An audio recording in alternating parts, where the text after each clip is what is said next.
সেজন্য মহান রবের শুকরিয়া আদায় করি, জবান খুলি, প্রাণ খুলি, কালিমাতু শুকর উচ্চারণ করি, আলহামদুলিল্লাহ।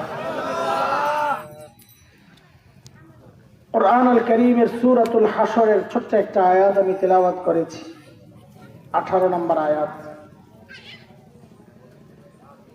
এই আয়াতকে সামনে রেখে আমি আমার নিজের হেদায়েতের উদ্দেশ্যে কিছু কথা বলতে চাই। চেষ্টা করব কথাগুলো এমন ভাবে বলার জন্য যেন আমার মতো কেউ থাকলে তার উপকারে আসে।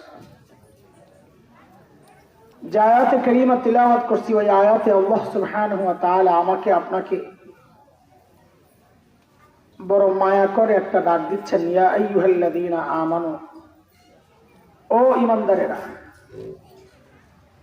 কুরআনে আল্লাহ ঈমানদারদেরকে দুই ভাবে ডেকেছেন। কোথাও ডেকেছেন ইয়া আইয়ুহান নাস, ইয়া আইয়ুহাল ইনসান, ও মানুষ। আর কোথাও ডেকেছেন ইয়া আইয়ুহাল্লাযীনা আমানু, ও ঈমানদারেরা।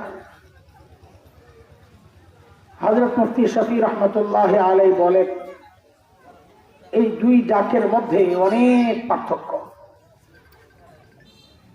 কি পার্থক্য? তা হযরত বলেন, আমরা আমাদের সন্তানকে ডাকার ক্ষেত্রেও এই পার্থক্যগুলো করি। আমরা আমাদের সন্তানকে কখনো নাম ধরে ডাকি, কথার কথা বলি, আব্দুল্লাহ, এইভাবে ডাকলে সন্তান বুঝে বাবার ডাকের নমুনা ভালো না। হয়তো বাবা রেগে আছেন, তার মধ্যে একটা অজানা আশঙ্কা কাজ করে। কিন্তু কখনো কখনো বাবা আর সন্তানের যে সম্পর্ক, ওই সম্পর্ক ধরে বাবা ডাক দেন। কি বলেন? আব্বু। এইভাবে ডাক দিলে সন্তান বুঝে যে আমার বাবা আমাকে মায়া করে ডাক দিয়েছেন। ঠিক আল্লাহ তাআলা যখন ডাকেন ও মানুষ, যেন আল্লাহ নাম ধরে রাখলেন, হয়তো রেগে আছেন। কিন্তু যখন আল্লাহর সাথে বান্দার যে সম্পর্ক, ঈমানের সম্পর্ক, ওই সম্পর্ক ধরে যখন আল্লাহ ডাক দিয়ে বলেন ও ঈমানদারেরা, তখন বুঝে নেওয়া আমার মালিক আমাকে মায়া করে ডাক দিয়েছেন। আমি যে আয়াতে কারিমা তিলাওয়াত করেছি ওই আয়াতে আল্লাহ মায়া করে দুইটা কথা বলেছেন, ডাকে দুইটা কথা বলেছেন। আল্লাহ কি বলেন? আল্লাহ বলেন, ইয়া আইয়ুহাল্লাযীনা আমানু তাকুল্লাহ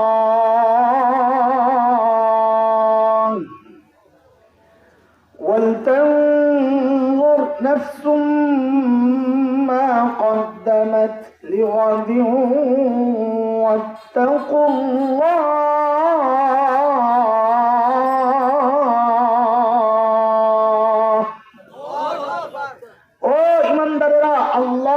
ভয় করা এক হুকুম। আল্লাহকে ভয় করা মানে আল্লাহর ভয়ে গুনাহ ছেড়ে দেওয়া, এক হুকুম। দুই, ওয়াল তানজুর নাফসুম মা কদ্দামাত লিগাদ, প্রত্যেকটা মানুষের উচিত তার আখিরাত নিয়ে চিন্তা করা। আমার আখিরাতের পুঁজি কি, কামাই কি, সম্বল কি? আমি যে আমার মালিকের সামনে দাঁড়াবো, কি নিয়ে দাঁড়াবো? এই দুইটা হুকুম আল্লাহ করেছেন একজন মানুষের জন্য, দুনিয়ায় চলার জন্য। এই দুইটা বিষয় যদি কারো সামনে থাকে, যে কোনো কাজ করার সময় সে যদি খালি একবার চিন্তা করে আমার আখিরাতের উপকার হবে তো, আখিরাতের ক্ষতি হবে না তো, এই আখিরাতের চিন্তায় যদি কেউ চলে, সে গুনাহও করতে পারে না, সে নেকি সামনে পড়লে ছাড়তেও পারে না। আমাদের বড়রা আমাদেরকে বারবার এই কথাটা বলে, ভাই যে কোনো কাজ করার সময়, যে কোনো কথা বলার সময় শুধু একবার চিন্তা করো, এই যে কথাটা বলছি এর দ্বারা আমার আখিরাত বরবাদ হচ্ছে না তো। যে কোনো কাজ করার সময় একবার শুধু চিন্তা করো, এই যা করছি এই কাজের দ্বারা আমার আখিরাত বরবাদ হচ্ছে না তো। এই চিন্তায় কোনো মানুষ চললে ইনশাআল্লাহ সে জান্নাতি পথ হারাতে পারে না, সে লাইনেই থাকবে। এই বিষয়ের জন্য আমাদের মডেল হচ্ছেন হযরতে সাহাবায়ে কেরাম রিদওয়ানুল্লাহি আলাইহিম আজমাইন। সমস্ত সাহাবীর জীবন চলার রাস্তা এটাই। তারা যে কোনো কথা বলার সময়, যে কোনো কাজ করার সময় চিন্তা করতেন যে আমার আখিরাতের লাভ কি, আখিরাতের লস কি। আর ওই জন্যই আল্লাহ তাআলা আমার আপনার আখিরাতের প্রস্তুতির জন্য হযরতে সাহাবায়ে কেরামকে নমুনা বানাইছেন, মডেল। তোমার ঈমান ঠিক আছে কি নাই এটা তুমি কেমনে বুঝবা? তো আল্লাহ বলেন তোমার ঈমানকে সাহাবীদের ঈমানের সাথে মিলাও। যদি মিলে তো বুঝবা ঈমান ঠিক আছে, না মিললে বুঝবা ভেজাল আছে, ঠিক করে না। কার কথা এটা? আমাকে একটু কথা বলেন তো, আমার কথা বলা সহজ হবে। কার কথা? আল্লাহ বলেন فَإِنْ آمَنُوا بِمِثْلِ مَا آمَنْتُمْ بِهِ فَقَدِ اهْتَدَوْا وَإِنْ تَوَلَّوْا فَإِنَّمَا هُمْ فِي شِقَاقٍ।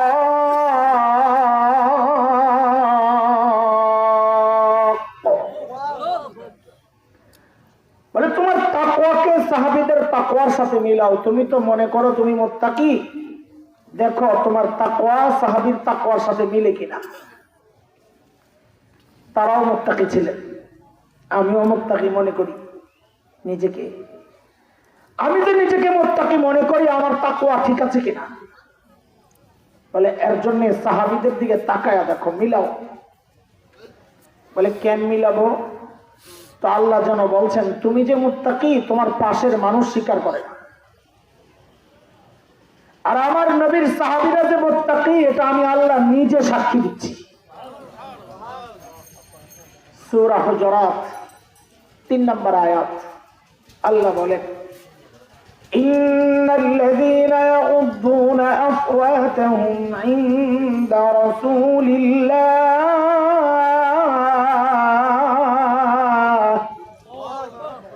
উলাইকা الذين امتحن الله قلوبهم للتقوى لهم مغفرة وأجر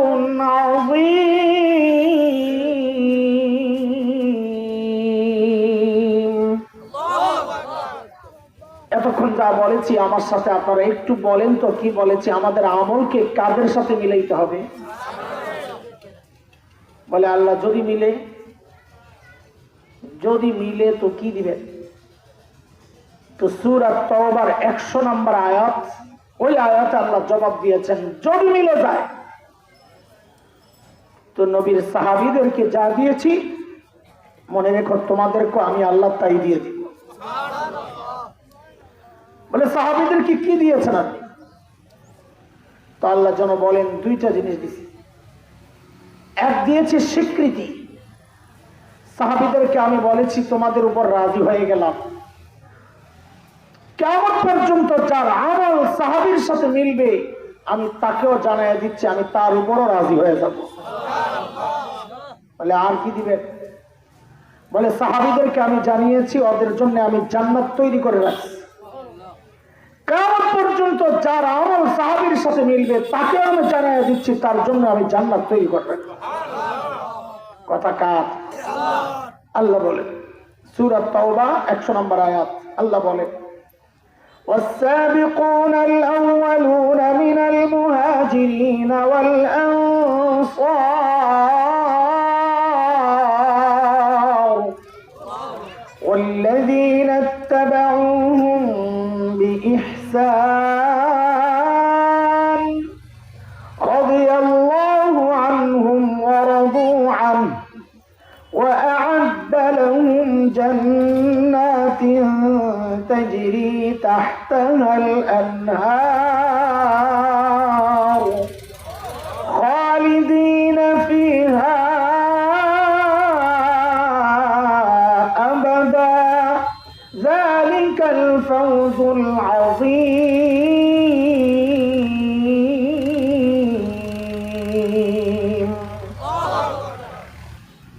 বলেন এবার আবার ঠিক করে বলেন আমাদের আমলকে কাদের সাথে মিলাই? সাহাবীদের সাথে আমাদের আমলকে মিলানোর আগে সাহাবেদের একটা মূল চরিত্র আমরা বোঝার চেষ্টা করি। বাদামওয়ালা ভাই এদিকে আসবা না, ওয়াজ শুনতে আইছো, ওয়াজ শুনতে আইছো, এমনি বাদাম নিয়ে ঢুকা যাবে না। না ঠিক আছে, ঠিক আছে, না বেসবো না, ওয়াজ শুনতে আইছো, ঠিক আছে, শাবাশ, মাশাআল্লাহ। এরে পোলা পাই মাঠ পাইছে একটা সুন্দর খেলার, আর মাশাআল্লাহ মাশাআল্লাহ, আল্লাহ বরকত দিক আপনার বাদামে, ব্যবসায় বাণিজ্যে হায়াতে। 1 ঘন্টা বেচলে তো কত টাকা বেচতে পারতো না। দুনিয়ার এই লোভ ছাড়ছে কিসের জন্যে? আল্লাহর জন্য, আখিরাতের জন্য, জান্নাতে পাইব এই আশায়। আল্লাহ আমার ভাইয়ের জন্য জান্নাত কবুল করেন, আমিন। আল্লাহ,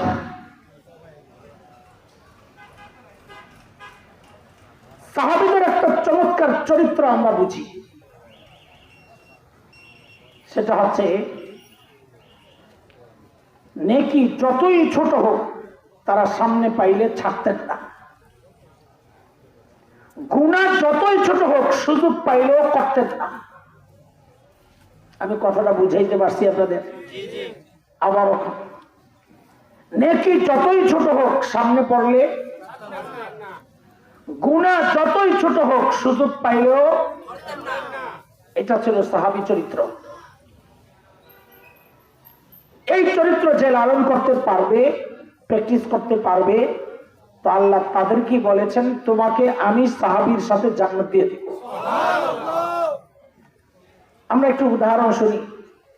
সাহাবায়ে কেরামদের ছোট্ট ছোট্ট আমল ছাড়তেন না। একটা ছোট্ট উদাহরণ শুনেন আখিরাতের ব্যাপারে। সাহাবীদের চিন্তা কত ছিল, কত পেরেশান থাকতেন তারা আখিরাতের ব্যাপারে, অথচ আল্লাহ সাহাবীদেরকে ক্ষমা করে দেওয়ার ওয়াদা করছেন। অথচ যেই সাহাবী আখিরাতের চিন্তায় কান্না করে, আল্লাহর নবীর মাধ্যমে আল্লাহ তাকে জান্নাতের সুসংবাদ দিয়ে দিয়েছেন, তাও পেরেশান। আল্লাহর নবীর এক প্রিয় সাহাবী, শ্রেষ্ঠ সাহাবী, এই উম্মতের সবাই এই ব্যাপারে একমত, নবীদের পর সবচেয়ে দামি মানুষের নাম সাইয়্যিদনা আবু বকর সিদ্দিক রাদিয়াল্লাহু তাআলা। তিনি কত দামি, আবু বকর কত দামি, ছোট্ট করে একটু বুঝেন, তারপর আবু বকরের আমলের আগ্রহটা একটু দেখাইতেছি। আগে আবু বকর কত দামি এটা একটু দেখেন। একদিন আম্মা জানা আয়েশা রাদিয়াল্লাহু তাআলা আনহা মদিনার স্বচ্ছ পরিষ্কার আকাশের দিকে তাকায় দেখেন লক্ষ লক্ষ নক্ষত্র দেখা যায়। মদিনার আকাশ তো আমাদের মতো মেঘলা না, কুয়াশাচ্ছন্ন না, ক্লিয়ার পরিষ্কার সাফ। আম্মা জানের মনে একটা কৌতূহল, নবীকে জিজ্ঞেস করলেন ইয়া রাসূলুল্লাহ, ওই যে লক্ষ লক্ষ নক্ষত্র দেখা যায়, ওগো আল্লাহর নবী, আপনার উম্মতের মধ্যে এমন কেউ কি আছেন যার আমলের পরিমাণ ওই নক্ষত্রের চেয়েও বেশি? কেউ কি আছেন ইয়া রাসূলুল্লাহ? আম্মা জান জিজ্ঞেস করার পর নবী বলেন, আয়েশা, আছে একজন। কয়জন? যার আমল ওই নক্ষত্রের চেয়েও বেশি।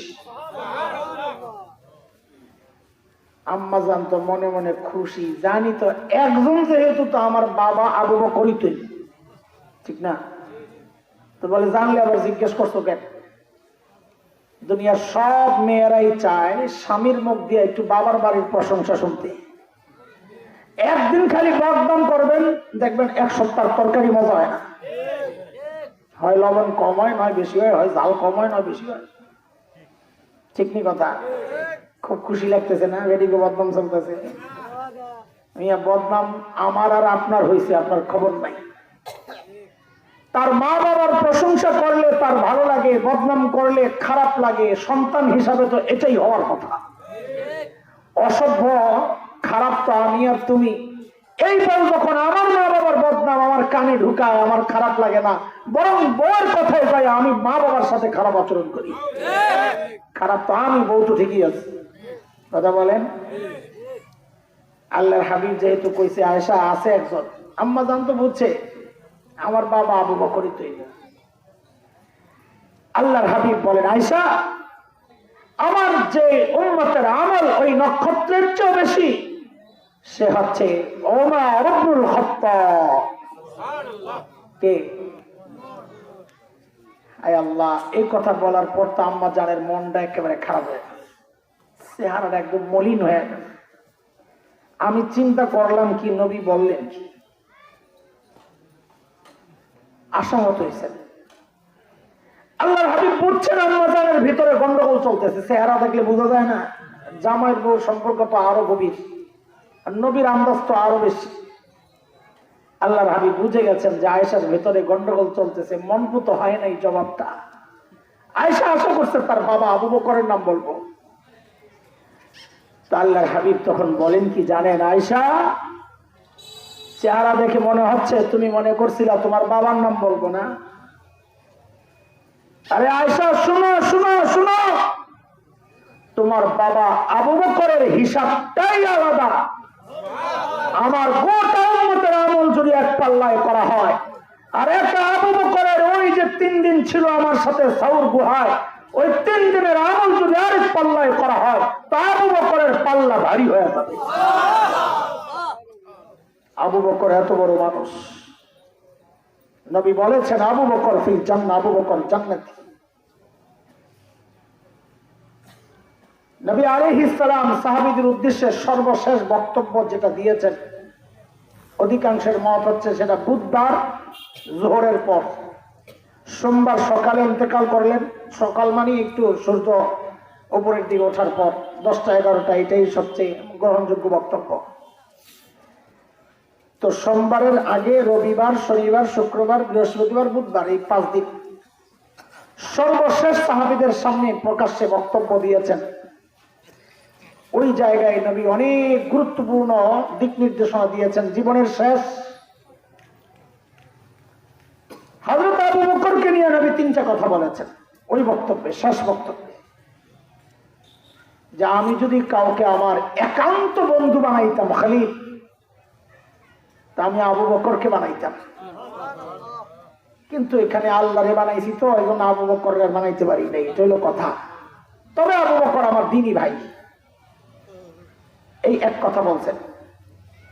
আরেক কথা বলেছেন, ইন্না আমান্নান নাস আলাইয়া বিসুহবাতিহি ওয়া মালিহি আবু বকর, আমার উপর মাল দিয়া, সঙ্গ দিয়া সবচেয়ে বেশি দয়া করছে যে আমার উপর, সে হচ্ছে আবু বকর। 2 কথা গেল। 3 নাম্বার কথা, মসজিদের নববীতে ঢোকার জন্য কিছু পকেট গেট ছিল। পকেট গেট, পকেট গেট বুঝুন তো না, ছোট ছোট গেট। এটা আবু বকরের, এটা ওমরের, এটা দিয়ে আলী ঢুকে, ওটা দিয়ে ওসমান ঢুকে, এরকম এক একজনের ছোট ছোট গেট ছিল। একটা ছিল বড় গেট। নবী আলাইহিস সালাম ওই শেষ ভাষণে এইটাও বলে দিলেন, এই আজকে থেকে সমস্ত পকেট গেট বন্ধ, কোন আলাদা স্পেশাল গেট থাকবে না। তবে আবু বকর যে গেটটা দিয়ে ঢুকে ওইটারে বন্ধ করো না, ওইটারে খোলা নাই। আবু বকর, আবু বকরের মর্যাদা। এই জন্যই তো ওমর একদিন যাইয়া কি কয় জানেন, কয় দোস্ত আপনার লগে একটা লেনদেন করতে চাই। লেনদেন? লেনদেন তো আবু বকর কি লেনদেন করবেন? কইলাম। তাহলে তো ওমর বলেন কি, দোস্ত আমার জিন্দেগিতে যত আমল আমি করছি, যা করছি সব আপনারে দিয়ে দিতে চাই। আবু বকর বসে চিন্তা, কি রে ওমর এত ভালো মানুষ হয়ে গেল গা, সারা জিন্দেগি আমার সাথে আমল নিয়ে করলো প্রতিযোগিতা, এখন বলে সব দিয়ে দিবে। না রে, এখানে আছে কোন গোমর যা জানে আমার দোস্ত ওমর? গোমর তো একটা আছে, কারণ আবু বকর মানুষ সরল সোজা, কিন্তু বোকা তো না। কথা বুঝেন নাই? আবু বকর কি কিনা ইমানদার, বোকা হয় না। যার ইমান যত বেশি তিনি তত সচেতন, চৌকস, বিচক্ষণ, বোকা না। ওলামাদেরকে অনেকে মনে করে বোকা, না, সহজ সরল। কি সহজ সরল আর বোকা এক জিনিস না। হ্যাঁ, বাটপার আর বিচক্ষণ যেমন এক জিনিস না, সহজ সরল আর বোকাও। যার সিনায় আসমানি এলেম আছে সে বোকা হয় না। আরে বোকা তো সে যে আসমানি এলেম থেকে বঞ্চিত। সাইয়েদনা আবু বকর কি ছিলেন না? একটা উদাহরণ শোনেন তাইলে বুঝবেন। সহজ সরল। সূরা লাহাব যখন নাজিল হয়েছে, বলেন তো কার ব্যাপারে নাজিল হয়েছে? আপনাকে কলিদের থেকে এখনো কি বেটিকে ডর যায় নাই? হ্যাঁ, হাসিনা গেছে গেতো নাই তো, এখনো ডরা। তো আবু লাহাবের কথা কইলেন, হের বউর কথা কইলেন না যে? বুঝেন নাই কথা? আরে সূরা লাহাব তো খালি আবু লাহাবের ব্যাপারে নাজিল হয় নাই, আর বউ দুইজনের ব্যাপারে, জামাই বউ দুইজনের ব্যাপারে নাজিল হয়েছে। তারপরে খালি বেটার নাম কোন বেটির জ্বর এমন হয়ে গেছে না? নাই নাই, পালাইছে, জড়াই না। এবার ঠিক করে কোন সূরা লাহাব নাজিল হয়েছে কার সম্পর্কে? আবু লাহাব আর তার স্ত্রী উম্মে জামিল বিনতে হারব ইবনে উমাইয়া, আবু লাহাবের বউয়ের নাম। ওই যে বলছে না, ওয়ামরাআতু সায়াসলা নারান যাতা লাহাব, ওয়ামরাআতু ইমরাআতুন মানে বিবি। আবু লাহাবের বউ বেরি এমনি ছিল খুব রাগী মানুষ, আগের থেকে গরম। যেই শুনছে তার ব্যাপারে সূরা নাজিল হইছে, তোরও সাইজ করো ওই ভাই, এমন খেপা খেপছে আবু লাহাবের বউ, খেপা একটা পাথর নিচে নবীকে মারবে। কি নিছে? খুঁজতেছে নবীকে সাল্লাল্লাহু আলাইহি ওয়াসাল্লাম, করেন না, খুঁজতে খুঁজতে চলে গেছে কাবার আঙ্গিনায়। নবী আলাইহিস সালাম কাবার পাশে বসে বসে কোরআন আল কারীমের তিলাওয়াত করতেছিলেন। পাশে সাইয়েদনা আবু বকর সিদ্দিক বসে বসে পাহারা দিচ্ছেন। আরে আবু বকর পাহারা দিতে যায়ও যে কত মাইল আবু বকর খাইছে। আবু বকর দেখছে উম্মে জামিল যে আসতেছে, হাতে পাথর। আবু বকর তো বুঝছে না, আরে তো আই নবীরে মারবে। আবু বকর আস্তে আস্তে বলতেছেন, ইয়া রাসূলুল্লাহ, উম্মে জামিল আসতেছে, ওর হাতে পাথর, মতিগতি ভালো মনে হচ্ছে না, মানে সরে যাওয়ার জন্য। নবী আলাইহিস সালাম বলেন, কি আবু বকর, উম্মে জামিল রে আসতে দেন, আসতে দেন। কেন? কারণ ও যে আসবে, আমি যে বসা, ও আইসা আমাকে দেখবেই না। এই একজন জলজন্ত মানুষ বসা আর একজন চোখওয়ালা মানুষ আইসা দেখবে না, এটা কি আপনার কাছে অবাক লাগে নাই? লাগছে না লাগে নাই? না বুঝেনি নাই? কেউ যদি বলে যে আমি আসছি, আইসা আপনাদের কেউ দেখি না, এমন কিছু করে রাখছেন আপনারা, আপনাকে অবাক লাগবো না? তো অবাক লাগলে তো সুবহানাল্লাহ পড়তে হয়। আপনারা কি পড়বেন বাড়িতে যাইয়া? কষ্ট হইলে থাক, যদি কন। নবী কয়, আবু বকর আরে আসতে দেন, আমারে দেখবে না। কেন দেখবে না? চোখ আছে, মানুষ আছে, দেখবে না কেন? কারণ আল্লাহ তাআলা আমার নবীকে এটা আগেই জানায়া রাখছেন। সূরা বনী ইসরাইল 45 নম্বর আয়াত তাফসীর পড়বেন। আল্লাহ তাআলা আমার নবীকে জানায়া রাখছেন কি, وَإِذَا قَرَأْتَ الْقُرْآنَ جَعَلْنَا بَيْنَكَ وَبَيْنَ الَّذِينَ لَا يُؤْمِنُونَ بِالْآخِرَةِ حِجَابًا مَسْتُورًا। নবী আপনি যখন তিলাওয়াত করবেন, আপনার আর বেঈমানদের মাঝখানে আমি নিরাপত্তা পর্দা দিয়ে দিব, ওরা আপনাকে দেখবে না। এটা আমার নবীর জন্য একটা মুআজিজা, অলৌকিকতা। আপনারা আবার পুলিশে ধরতে আইলে বইবে কোরআন শরীফ পড়া শুরু করেন না যে আমারও দেখবো না, শেষে আমারে ফাঁসাইবেন। ঠিকই উম্মে জামিল আয়েশা খালি খুঁজে। আবু বকর তো বুঝছেন, সান্দু তুমি তো দেখো না নবীরে। এখন আবু বকরকে জিজ্ঞেস করতেছে, আয় মোল্লা। তখন তার মোল্লা বলে নাই, যেটা বলছে সময়ের শব্দ দিয়ে আমি তাফসীর করলাম আর কি। আয় মোল্লা, তোর বন্ধু কোথায়? চিন্তা করেন, আবু বকর পড়ছে কি এক পেঁচায়, কি এক বিপদ। যদি বলেন জানি না, লা আদরি, তাহলে মিথ্যা কথা হয়, জানে তো। আবু বকরের সিদ্দিক উপাধিটা কাটা যায়। আর যদি বলেন এই যে, তা আবু বকর মাইর খায়। কেন? আবু বকর বলবেন এই যে, উম্মে জামিল কবর কই যে, হ্যাঁ তো দেখে না, আল্লাহ তো চোখের মধ্যে পর্দা লাগাই দিছে, আমার নবীরে দেখেন। হায় আল্লাহ, যে জিজ্ঞেস করছে আবু বকরকে তোমার দোস্ত কই, আবু বকর কি বিচক্ষণ, ওই যে বুঝাইতেছি আবু বকর কি ছিলেন না, বোকা ছিলেন না, যারা বুঝাইতেছি। আবু বকর জায়গায় হঠাৎ করে জবাব দিয়ে দিচ্ছেন, খুঁজা দেহ। কি জবাব দিচ্ছেন? খুঁজা দেহ। বাপটা এমন লইছেন, আমি জানি না, তুমি খুঁজা দেহ। উম্মে জামিল মনে করছে ওই যাই যে আবু বকর জানে না আমারে খুঁজা দেখতে কয়। সত্য কথা কইছে না মিথ্যা কথা? কোনটাই না। এটা নির্দেশ, নির্দেশ, নির্দেশ সূচক, নিষেধ, প্রশ্ন, এগুলো আমরা বলি জুমলায় ইনশাইয়া। এগুলোর মধ্যে সত্য মিথ্যা কোনোটাই থাকে না, যারা গ্রামার জানেন বুঝবেন। নির্দেশ, এটার মধ্যে সত্যও নাই মিথ্যাও নাই, হুকুম করতেছে সামনে কাজের জন্য। তুমি খুঁজে দেখো, আমারে কি লেগে জিজ্ঞেস করো, এটা হলো কথা। হিজরতের সময় নবী আর আবু বকর যখন মদিনার দিকে যাচ্ছেন, মক্কা থেকে তো পুরস্কার ঘোষণা হয়ে গেছে, ধৈর্য দিতে পারলে 100 উঠ। সবাই খালি খোঁজে, খুঁজতে খুঁজতে এই খবর ছড়াইতে ছড়াইতে চলে গেছে দূর, বহুদূর। এমন জায়গায় খবর চলে গেছে যারা নবীও চেনে না, আবু বকরও চেনে না, ওরাও খোঁজে। কেন? যদি লাগা যায়, কি যদি লাগা যায় 100 উঠ। ঠিকই এক গ্রুপ নবী আর আবু বকরকে পেয়ে গেছে, কিন্তু চিনে না। অনুমান করছে মক্কার দিক থেকে আইছে। সামনে ছিলেন আবু বকর রাদিয়াল্লাহু আনহু, নবী পেছনে। ওরা আবু বকরের ধরছে, ধৈরা জিজ্ঞেস করতেছে, মাম্মা তোমার সাথের লোকটা কি? চিন্তা করেন, আবু বকর এখন পড়ছে কি বিপদে। যদি বলেন লা আরিফুহু, এই লোকরা আমি চিনি না, তো আবু বকরের সিদ্দিক উপাধি কাটা যায়, মিথ্যা কথা হয়। আর যদি বলেন হাজা নবিয়ুনা, তিনি আমাদের নবী, তো নবীর কল্লা কাটা যায়, ঠিক কিনা? একটা তো বলা লাগবে, তাই না? হয় বলবে চিনি না, আর নয় বলবে আমাদের নবী। কিন্তু আবু বকর এমন এক জবাব দিচ্ছেন, কোনোটাই বলা লাগে নাই।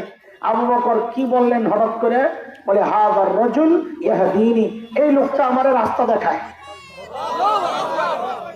আল্লাহ আকবার। তো না বুঝা বলছেন, বুঝার পরে আরেকবার বললেন আর কি, সেটা বুঝেন। ওরা মনে করছে কি আবু বকর রাস্তা চেনে না, নবী বুঝি গাইড, রাস্তা চিনায়, খালি এই সামনে যায় আবু বকর, নবী পেছন থেকে বলেন ডাইনে বামে সোজা, ডাইনে বামে সোজা। কিন্তু আবু বকরের নিয়ত এটা ছিল না। আবু বকরের নিয়ত ছিল হাযার রাজুল ইয়াহদিনি ইলাল জান্নাহ, এই লোকটা আমাকে জান্নাতের রাস্তা দেখায়। কথা ঠিক নেই? সাইয়েদনা আবু বকর মানুষ কি ছিলেন না? বুঝাইতে পারছি কথাটা? বলেন, আবু বকর কি ছিলেন না? সাইয়েদনা ওমর যখন বললেন আবু বকর আমার সারা জিন্দেগীর আমল আপনারে দিয়ে দিতে চাই, হযরত আবু বকর আস্তে করে জিজ্ঞেস করলেন, ওমর বুঝলাম সব দিয়ে দিবেন, কিন্তু একটু ছোট্ট করে বলেন না আমার কি দেওয়া লাগবে। আবার আমার সারা জিন্দেগীর আমল চায়া বসলে কিন্তু আমারটা দেবো না। খেয়াল করতেছেন? খেয়াল করতেছেন? বাবারা তুমি তাড়াতাড়ি বসে যাবে, কই আছিল তখন? মারা লেবার দিয়ে পড়ছে, শয়তানের আড্ডি গুলা, এগুলো লেবরা নাই, ওয়াজন দিয়েছে। আল্লাহ জগৎশ্রেষ্ঠ আলেম বানায়। আমগো পরীক্ষা শুরু কালকা থেকে, বুঝেন না? লেগে দেখলে ডর লাগে, আরে না জানি কোনটার ফেলের কারণ হয়ে যায়। আমি আল্লাহ মাফ করো।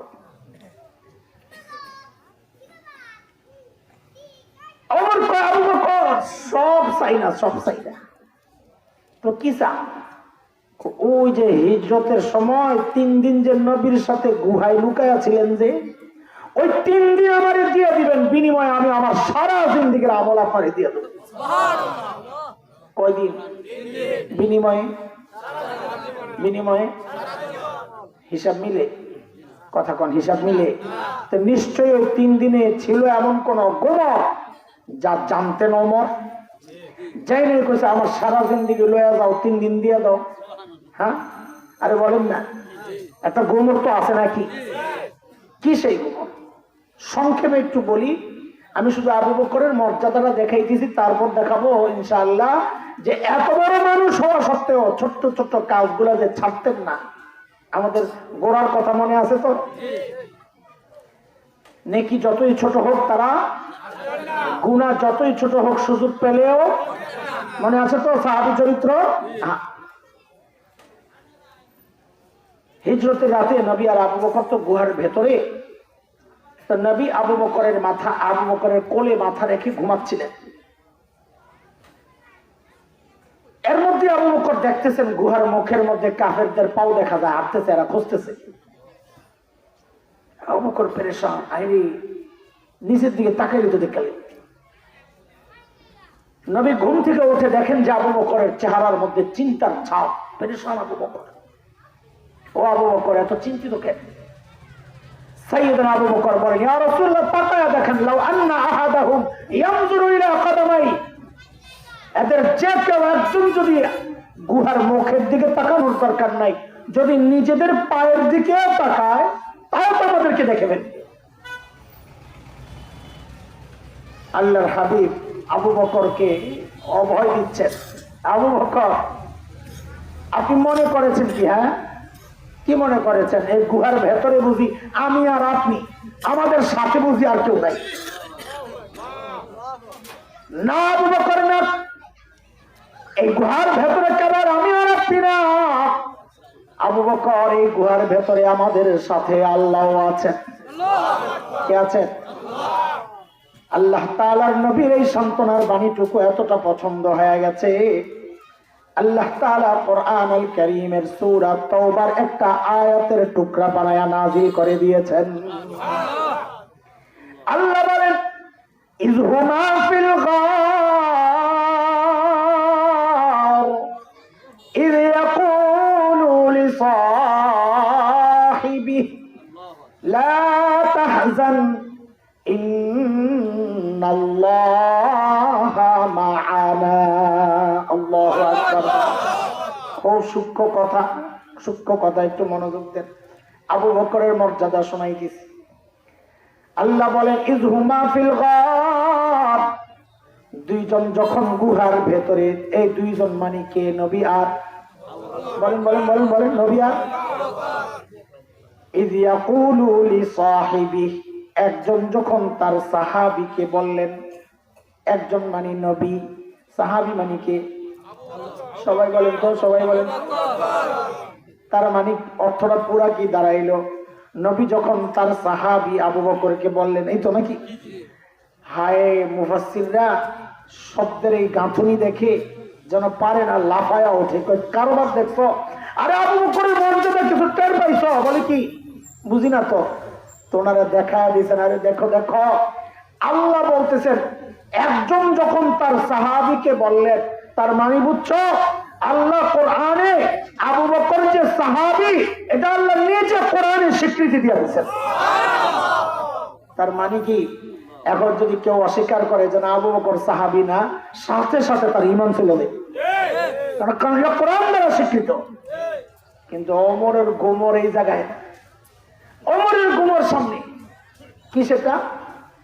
নবী বলেন, আবু বকর লা তাহজান ইন্নাল্লাহা মা'ানা। আবু বকর, আপনি পেরেশান হয়েন না, আল্লাহ আমাদের সাথে আছেন। কোথায় কোথায় কোথায় কোথায়? সাথে সাথে কোথায়? সাথে বুঝুন তো না, এই যে সাথে। আমার পিছনে যে বসা, ওনারা সাথে বলবে, এনারে কি বলবে? খেয়াল করে ওমর এর শুনে এই গল্প আর কোরআনের আয়াত কাম শাস্তে আবু বকর চলে গেছে ধরা ছোঁয়ার বাইরে, এই বেড়ারা ধরা যাবে না। কেন? ওমর পেঁচ লাগছে কোন জায়গায়? হাকিম উলুম্মদ থানবী রহমতুল্লাহ আলাইহি পেঁচ ভেঙে দিয়েছেন আমাদেরকে বলতে উনি লেখছেন, আমরা দেখছি আর কিতাবে। বড় আজীব এক সূক্ষ্ম বিষয়। ওমর কেন 3 দিন চাইছেন? কারণ ওমর চিন্তা করছেন, সারা জিন্দেগি আমল করে নবীর কাছ থেকে আমার ব্যাপারে মূল্যায়ন কি পাইছি, নবীর সাথে আমার সম্পর্কের লেভেলটা কি। তো নবী বলেছেন, লাউ কানা বাদি নবিয়্যুন লাকানা উমর, আমার পরে যদি কেউ নবী হতো তো ওমর হতো। ওমর সম্পর্কে নবী কি বলেন? আমার পরে যদি কেউ নবী হতো, কে হতো? মানে কবে কবে কবে কবে? ওমর কয় সারা জিন্দেগি আমল কইরা জায়গা পাইলাম পরে। কোন জায়গায়? কোন জায়গায়? সারা জিন্দেগি আমল করে জায়গা পাইলাম পরে। আর আবু বকর গুহায় 3 দিন, নবী কয় মা আনা, আবু বকর আপনার সাথে আমি, আল্লাহ আমাদের সাথে। আমার সারা জিন্দেগি লাগবে না, 3 দিন দিয়ে লাগবে। এই গোমর বুঝছেন ওমর। আবু বকর কি বোকা? কি বুঝেছে এতক্ষণ? গোমর আবু বকর বুঝেন নাই? আবু বকর কি জবাব দিছে? হায় আল্লাহ! সর্বপ্রথম যখন এই জবাবটা কিতাবে পড়ি, আল্লাহকে সাক্ষী রেখে আপনাদেরকে বলছি, আমি সাথে সাথে কান্না করে দিচ্ছি। আর কি মানুষ এটা আবু বকর! বলেন কি জানেন? আরে ওমর বলেন কি আপনি? বলেন কি এই 3 দিন যদি আপনারে দিয়ে দেই তো আমার জিন্দেগি তার থাকি কি রে ভাই? আমি তো জীবনে কিছু করতে পারি নাই, এই 3 দিনই তো আমার পুঁজি। আয়ে আল্লাহ!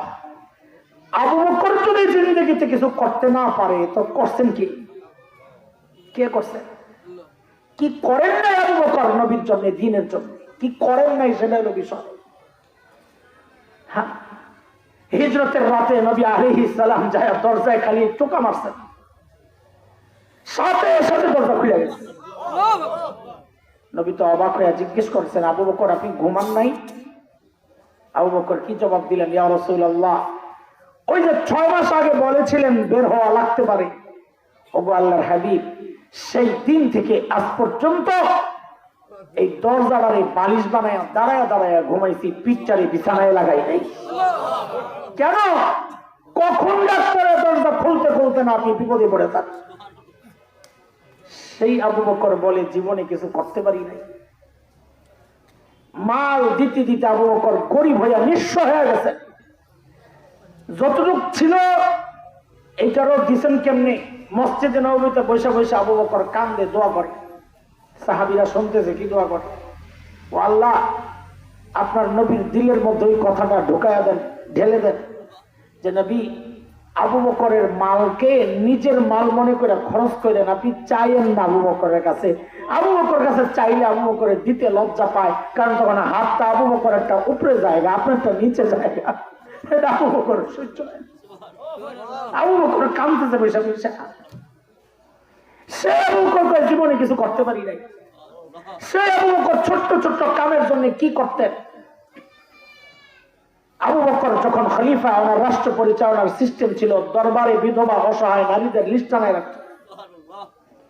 কেউ খেদমত করতে চাইলে গোপনে চলে যেত, নাম লিখে দিত, নাম অমুকের এই নাম যাচ্ছে। হযরত ওমর আসছেন একদিন খেদমতের জন্য, আয়েশা দেখে কোনো নাম খালি নাই, সব বুকড। একটা নাম খালি নিচে দিয়া, এই নামের পাশে কারো নাম নাই। ওমর ঠিকানার টুইকা নিয়ে চলে গেছে ওই বুড়ির বাড়িতে পরদিন সকালে ফজরের পর। কখন? কখন? কেন ফজরের পর? কেন? কারণ সাহাবীরা দিনের কাজ শুরু করতেন ফজরের পর পর। কারণ নবী আলাইহিস সালাম যারা সকালে কাজ করেন তাদের জন্য আল্লাহর কাছে বরকতের দোয়া করছেন। এই জন্য চেষ্টা করবো সকালে না ঘুমায়া কাজ করতে, দিনের কাজের বরকত হবে ইনশাআল্লাহ। পরদিন সকাল সাইয়েদনা ওমর বুড়ির দরজা নক করে বলে, মারে আপনার ঘরের কাজগুলো করার জন্য আমি ওমর ইবনুল খাত্তাব হাজির। দেখেন আখিরাতের চিন্তা, ওমরের মতো মানুষ আছে বুড়ির কাম করার লেগা। আর আমরা বাজারে যাই না, মানুষ তাকায় দেয়। আমি আমার রোগের কথা বলতেছি, বাজার করি না, মানুষ তাকায় দেয়। ব্যাগটা হাতে নিতে লজ্জা লাগে। মানুষ হুজুর আইছে বাজারে, ব্যাগ হাতে নিছে, লজ্জা লাগে। এটা ওই যে রোগ আছে, রোগ রোগ। এই জন্য শুরুতেই কইছি আমার চিকিৎসার জন্য বয়ান করতেছি।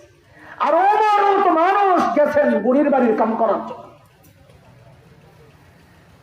সাইয়েদনা ওমর দরজা নক করে বলে, মারে আপনার ঘরের কাজগুলো করার জন্য আমি ওমর ইবনুল খাত্তাব হাজির। বুড়ি ভেতর থেকে জবাব দিচ্ছেন, বাবারে প্রতিদিন যে আল্লাহর বান্দা আমার ঘরের কাজগুলো করেন তিনি ইতিমধ্যেই কাজ করে চলে গেছেন। অমরকে কে কে কে কাজ করছে? জানি না, নাম টাম কয় না, কামসাই দিয়া দিয়ে কইরা জায়গা। সাইয়েদনা ওমর চিন্তা করলেন, তাহলে আমাকে আরো আগে আসা দরকার। ওই চিন্তায় সাইয়েদনা ওমর পরদিন তাহাজ্জুদের ওয়াক্ত বুড়ির দরজা নক করে বলে, মারে আপনার ঘরের কাজগুলো করার জন্য আমি ওমর ইবনুল খাত্তাব হাজির। আজকেও বুড়ি হযরত ওমরকে অবাক করে জবাব দিচ্ছেন, বাবারে প্রতিদিন যে আল্লাহর বান্দা আমার ঘরের কাজগুলো করেন তিনি ইতিমধ্যেই কাজ করে চলে গেছেন। হযরত ওমর কয়, কিরে তাহাজ্জুদের ওয়াক্তে এসে কাজ পাইলাম না, তাহলে কাজ তো হয়েছে আরো অনেক আগে। আমার কাজের দরকার নাই, আগে বুজুর্গ বাইর করা লাগবে। কে এই লোক? এই লোক বাইর করা লাগবে। পরদিন গভীর রাত সাইয়েদনা ওমর বুড়ির বাড়ির সামনের এক ঝোপের আড়ালে চুপচাপ বসে আছেন। দেখবেন এত রাতে কে কাজ করার জন্য আসে? হযরত ওমর লক্ষ্য করলেন গভীর রাতে এক আল্লাহর বান্দা খালি পায়ে পা টিপে টিপে চোরের মতো বুড়ির বাড়ির দিকে আগাচ্ছে। হযরত ওমরও রেডি, আসেন আজকা দিবি কেডা। যেই না কাছে আসছেন ওমর দাঁড়ায় গেছেন। এই কে আপনি? কে আপনি? বাপরে, ওমর মানুষও ছিলেন লম্বা চূড়া। হ্যাঁ, মুহাজিরদের মধ্যে ওমর অন্যতম লম্বা মানুষ। আনসারদের মধ্যে ছিলেন হযরত কাইস ইবনে সাদ ইবনে আবি উবাদা রাদিয়াল্লাহু আনহু, খাজরাজের নেতা ছিলেন। উনি ছিলেন খুব লম্বা, মানুষও লম্বা, আওয়াজ উঁচু। এমন একটা মানুষ হঠাৎ করে যে আমার সামনে দাঁড়ায় গোদায়, আমি তো কাপড় চোপড় নষ্ট করে নিতাম। কিন্তু হযরত ওমরের আওয়াজে ওই মানুষটা ভয়ে পাবেন তা দূরের কথা, উল্টা হযরত ওমর যাকে দেখছেন নিজেই চমকায় গেছেন। দেখেন ইনি আর কেউ না, খলিফাতুল মুসলিমিন আবু বকর সিদ্দিক রাদিয়াল্লাহু তাআলা। ওমর তো অবাক হয়ে গেছেন, আরে আবু বকর আপনি এসেছেন কেন? সারাদিন প্রশাসনিক কাজে ব্যস্ত থাকেন, রাতে একটু ঘুমাবেন তা না, আপনি এসেছেন বুড়ির বাড়ির কাম করতে। কেন রে ভাই? এই কামটি করার জন্য আমরা নাই, এটি আম করে দেওয়া যেত না? এই শুরুর কথা মনে রেখেন, সাহাবীদের চরিত্র বলেছি, কাজ যতই ছোট হোক নিয়ে কি কাজ কি করতেন না? মনে আছে তো? উদাহরণ দিতেছি। আবু বকর কি বললেন? জবাবটা আমি আপনি দিলে এতটা আলোচিত হইত না। জবাবটা দুনিয়ার সেরা মানুষের জবাব। নবীদের পরে সর্বশ্রেষ্ঠ মানুষের নাম কি? সেই মানুষ বলছেন, হ্যাঁ ভাই ওমর, এই কাজগুলো আপনাদেরকে দিলেও পারতাম, কিন্তু ভাইরে আপনারাই শুধু আখিরাত কামাইবেন, আমার কি আখিরাত নাই? আল্লাহ আল্লাহ আল্লাহ আকবার, আল্লাহ আকবার। আবু বকর আখিরাত কামাই বাকি রইছে, অথচ নবী বলেছেন আবু বকর ফিল জান্নাহ, আবু বকর জান্নাতি। নবীর সবচেয়ে প্রিয় মানুষ কে ছিলেন? আস্তে আস্তে কোন যে ঠিক করে কোন জোরে কোন। হ্যাঁ, ঝামেলা আছে, জন্য সবাই কয় না, সন্দেহে পড়ে গেছে। না না, সবচেয়ে প্রিয় ছিলেন আম্মা জান আয়েশা রাদিয়াল্লাহু তাআলা। এক সাহাবীরে নবী আলাইহিস সালাম এক যুদ্ধে পাঠাইছেন সেনাপতি বানাইয়া। অধীনস্থ সৈন্য আবু বকরও ছিলেন, ওমরও ছিলেন, ওসমানও ছিলেন, বড় বড় সাহাবী সব ছিলেন। তো এখন ওই সাহাবী মনে মনে চিন্তা যে আমারে যেহেতু সেনাপতি বানাইছে, নবী মনে হয় সবচেয়ে বেশি আমারই ভালোবাসে। বুঝেন না? মনে মনে মন কলা খায়, একটা কথা আছে না? ভিতরে খালি খুশখুশ করে, খসখসের দরকার কি? নবীর জিগে নিতে হয়, ক্লিয়ার হয়ে যাক। আহা, কত আগ্রহ সাহাবীদের যে আমারই সবচেয়ে ভালোবাসে। তো যা জিজ্ঞেস করতেছি, ইয়া রাসূলুল্লাহ, আপনার সবচেয়ে প্রিয় মানুষ কি? এখন তো আশা খালি আমার নামটা উচ্চারণ করবো নবী। তো নবী বলেন আয়েশা। কে? আল্লাহর নবীর সবচেয়ে প্রিয় কে? তো সাহাবী মনে মনে চিন্তা করতেছে, ও এটা তো নারী ক্যাটাগরি, মনে হয় পুরুষের মধ্যে সবচেয়ে বেশি আমারে ভালোবাসে। তো আবারও জিজ্ঞেস করছে, মিনার রিজাল, মিনার রিজাল, ছেলেদের মধ্যে সবচেয়ে প্রিয় কে? তো নবী জবাব দেন আবুহা, আয়েশার বাবা আবু বকর। সাহাবী কয় যা, 1 নম্বরটা পাইলাম না, থাক 2 নম্বর তো হইতে পারে। কয় ইয়া রাসূলুল্লাহ সুম্মা মান, এরপরে কে? তো নবী কয় ওমর। কয় দূর। কয় সুম্মা মান, নবী কয় ফুলান। ওমর। কয় সুম্মা মান, কয় ওমর। সাহাবী নিজে বলতেছেন, বুখারীতে আসছে বর্ণনা। সাহাবী নিজে বলেন কি, আমি আর জিজ্ঞেস করি নাই, ডরে। কেন? না জানি আমার নামটা যেমনি খালি আইতেছে আরেকজনের নাম, না জানি আমার নাম সবার লাস্টে পড়ে কিনা। তার চেয়ে বড় সম্ভাবনা একটা আছে যে মাঝামাঝি পড়তে পারে, ভাই ওটাই ভালো। এইবার ঠিক করে এখন আল্লাহ নবীর সবচেয়ে প্রিয় কে? বলেন আম্মা জান আয়েশা। তবে সর্বশ্রেষ্ঠ সাহাবী, সর্বশ্রেষ্ঠ মানুষ নবীদের পর এইটা আবু বকর। এই ব্যাপারে কারো কোনো ইখতিলাফ নাই, এই ব্যাপারে সবাই একমত। সর্বশ্রেষ্ঠ মানুষের নাম কি? নবী ছাড়া, নবী ছাড়া, এটা মাথায় রেখেন, নবীদের উপরে ওঠানো যাবে না। আল্লাহ সেই আবু বকর বলে আপনারা কামাইবেন, আমি কামাবো না। আবু বকর কামানের বাকি রয়েছে কি? চিন্তা করেন, খেয়াল করেন, কোথায় আবু বকর? এই তো গেল নেকি করার একটা প্রতিযোগিতা, আর আল্লাহর আদালতে দাঁড়াইতে হবে ওই ভয়ে কি করতেন? ওই যে আমরা শুনতে বলেছি 2টা জিনিস আল্লাহ হুকুম করেছেন, সূরা হাশরের 18 নম্বর আয়াতটা পড়েছিলাম। পরে আসছে যারা গোড়ার কথা পাইব না, আগা গোড়া যা বুঝে যা যা পাস জোড়া লাগাই না। মুরগির রান টান টাইম আমরা খাইয়া লাগে সহজ সাহেব অনাইছে ডাইল খাওয়ানোর লিগে। ডাইলও মজা আছে, খাওয়া ভালো করে।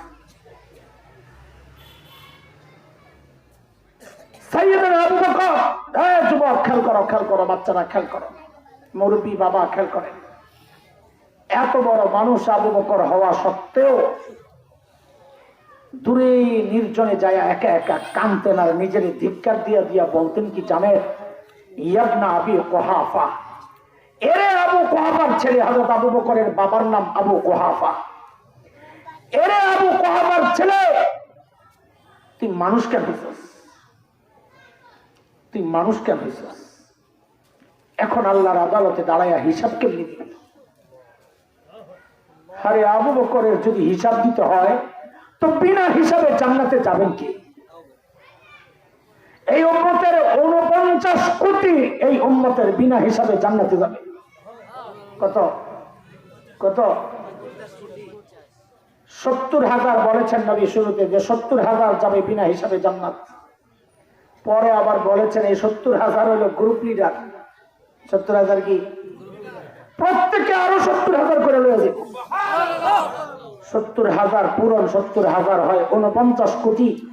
এই উম্মতের 49 কোটি যাবে বিনা হিসাবে জান্নাতে। সেখানে আবু বকর কাঁদতেছেন, হায় আবু বকরের নাম কি 49 কোটির মধ্যে থাকার কথা না? 1 নম্বর বলে উম্মতের 1 নম্বরে সিরিয়াল কার? সেই আবু বকর কান্দে যায় যে তুই হিসাব কেমনে দিবি? গাছের পাতা দেখলে আবু বকর কাঁদতেন আর বলতেন ইয়া লাইতানি কুনতু ওয়ারাকা মিনাশ শাজারা তুদাকাল। হায় আমি মানুষ না হয়ে যদি গাছের পাতা হইতাম তো জীবজন্তু আমার চাবায়া চাবায়া খায়া ফেলতো, আমার আর হিসাব দেওয়া লাগতো না। এখন আমি আবু বকর হিসাব দেবো কেমনে? আল্লাহু আকবার। কান্না করার কথা কাদের? কান্না করে গেছেন কারা? হাসার কথা ছিল কাদের? হাসছি কারা? আরে ওমর এত বড় মানুষ যার সম্পর্কে নবী বলেছেন ওমরু ফিল জান্নাহ, ওমর জান্নাতি। শুধু এটা বলেন নাই, জান্নাত দেখে আসছেন যখন নবী দুনিয়ায় আসছেন, মেরাজের ঘটনা। নবী এসে জান্নাতের বিবরণ দিচ্ছেন এইভাবে যে জান্নাতে আমি ওমরের বাড়িটাও দেখছি। কি সুন্দর বাড়ি! আমার মন চাইছিল একটু বাড়িটার ভিতরে ঢুকি, কিন্তু ওমরের যে আত্মমর্যাদা বোধ, প্রেস্টিজ, গায়রত, ওমর যদি আবার মাইন্ড করে, ওই জন্য আমি ঢুকি নাই। হায় ওমর তো বাচ্চাদের মতো হাউমাউ করে কান্না শুরু করছেন, আবিকা গিরতু ইয়া রাসূলুল্লাহ, আপনার সাথে আমার আত্মমর্যাদা বোধ, একটু ঢুকলেন না কেন? সেই ওমর যার সম্পর্কে নবী বলেছেন ওমর যে রাস্তায় চলে শয়তান ভয়ে আর ওই রাস্তায় থাকে না। যার সম্পর্কে নবী বলেছেন দারাল হাক্কু হাইসু দারা, ওমর যেদিকে যায় হক তার পেছনে পেছনে যায়। মানে ওমর হকপন্থী না, বরং হক ওমরপন্থী। ওমর যা করে ওইটাই হক। একমাত্র মুসলমান যাকে আল্লাহর নবী আল্লাহর কাছ থেকে ভিক্ষা করে আনছেন, আল্লাহ ওমরকে চাই আমি, সেই ওমর আখিরাতের চিন্তায় কি করতেন? আবু লুলু নামক মাজুসির ছেলে, অগ্নি পূজারী, বিষাক্ত খঞ্জর দিয়ে যখন পেটের মধ্যে চালায়, ফজরের নামাজের সময় হযরত ওমরের উপর অতর্কিত হামলা, নারী বুড়ি বের হয়ে গেছে পেট ফাইরা, বিষের যন্ত্রণায় হযরত ওমর বেহুশ হয়ে পড়ে গেছেন মসজিদের নববীর ফ্লোরে। একজনের কোলে মাথা, একটু হুশ ফিরছে, তো ওযুর পানি আনাইছে। একজনের কাপড় ছিল কাঁধের নিচে, ওই কাপড় ওই নিজেরই অবস্থা, ওই কাপড় ঠিক করছে। এরপর হযরত ওমর কি করলেন? আহারে, নিজের মাথাটা নিয়ে মসজিদে নববীর ফ্লোরে রাখছেন, রাইখা গালগুলারে মাটির সাথে ঘষতেছিলেন আর কাঁদতেছিলেন, ঘষতেছিলেন আর কাঁদতেছিলেন আর বলতেছিলেন, ওয়াইলুন লাকা ইয়া ওমর ইন লাম ইয়াগফির লাকা রাব্বুক। ওমর, তোমার রব যদি তোমার ক্ষমা না করে, ওমর তোমার জন্য ভয়ঙ্কর বিপদ কিন্তু অপেক্ষা করতেছে। কোথায় ওমর? কোথায় হাসান জমিন? হাই, কোথায় আবু বকর? এমন অস্থির আর বিচলিত হওয়ার তো কথা আমার মতো জালিমের। অথচ আমি তো বটেই, অধিকাংশের চেহারার দিকে তাকাইলে মনে হয় না মানুষটার আখিরাতের কোনো চিন্তা আছে। কেন রে ভাই, কেন একটু জানতে চাই। আরে ওমর তো জান্নাতের গ্যারান্টি পাওয়া মানুষ, আবু বকর তো জান্নাতের গ্যারান্টি পাওয়া মানুষ। আমাকে আপনাকে কে গ্যারান্টি দিল যে আমাদের মৃত্যুর যন্ত্রণা হবে না? আমাকে আপনাকে কে গ্যারান্টি দিল যে আমাদের কবরের আযাব হবে না? হাসি তামাশায় লেগেই আছি, চুল পাইকা সাদা হয়ে গেছে, এখনো গুনাই ছাড়তে পারি না। দাড়ি পাইকা সাদা, এখনো গুনাহ ছাড়তে পারি না। বাজান ছাড়বেন কবে জিজ্ঞেস করি? হেরে যুবক, এমনটা ভাবার কোনো কারণ নাই। আল্লাহ বুঝি তোমাকে সময় দিবেন চুল দাড়ি পাকা পর্যন্ত, তুমি নিজের পুঁজি সমৃদ্ধ করবা। না রে বাপ না। কত বাবাকে দেখছি সন্তানের লাশ কাঁদে নিয়ে যাইতেছে। আরে কে জানে এই মজলিসে এমন কেউ থাকতে পারে যার খবর নাই, সে বসে আছে এখানে, কিন্তু তার কাপড়ের কাপড়টা চলে আসছে দোকানে। এই জন্য আল্লাহ তাআলা আমাকে আপনাকে বড় মায়া করে দুইটা নির্দেশ দিচ্ছেন। মনে আছে শুরুর কথা কি সেই নির্দেশ? আল্লাহ বলে, ইয়া আইয়ুহাল্লাযীনা আমানুত্তাকুল্লাহ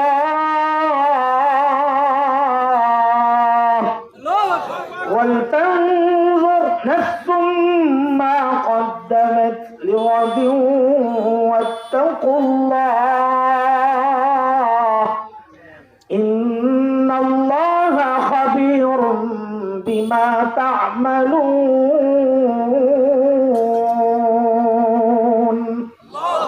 ও ঈমানদারেরা, আল্লাহকে ভয় করো। আল্লাহকে ভয় করা মানে কি বলেছি? আল্লাহর ভয়ে গুনাহ ছেড়ে দেওয়া আর আখিরাতের পুঁজি বানানোর কথা আল্লাহ বলছেন। এই জন্য সাহাবীদের যে চরিত্র নিয়ে আমরা আলোচনা করলাম, সেই চরিত্রের উপর ভিত্তি করে আজকে দুইটা ওয়াদা করে যাই। বলেন আমার সাথে সবাই ইনশাআল্লাহ। সেটা হচ্ছে, নেকি যতই ছোট হোক ছাড়বো না।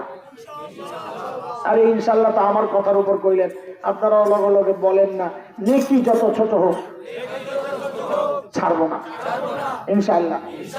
বলেন ইনশাআল্লাহ। গুনাহ যতই ছোট হোক করবো না ইনশাআল্লাহ। নেকি ছোট হইলেও ছাড়বো না, যে এটার একটা সহজ রাস্তা আছে, বলবো ইনশাআল্লাহ। মানবেন তো? যে কোনো কাজ করার সময় খালি একবার চিন্তা করা, এই কাজটা আমার নবী কিভাবে করেছেন, বাস দেখবেন সারাদিনে কত আমল যে জমা হয়ে গেছে আপনার নিজেরও খবর নাই। জুতাটা পড়তে চাইবেন তো আগে ডান পাওয়া দেন, সমস্যা কি?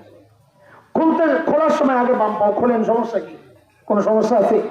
ঘরে ঢুকার সময় আগে ডান পাওয়া দেন, কোনো সমস্যা? বের হওয়ার সময় আগে বাম পাওয়া দেন, কোনো সমস্যা? টয়লেটে যাওয়ার সময় আগে বাম পাওয়া দেন, বের হওয়ার সময় ডান পাওয়া দেন।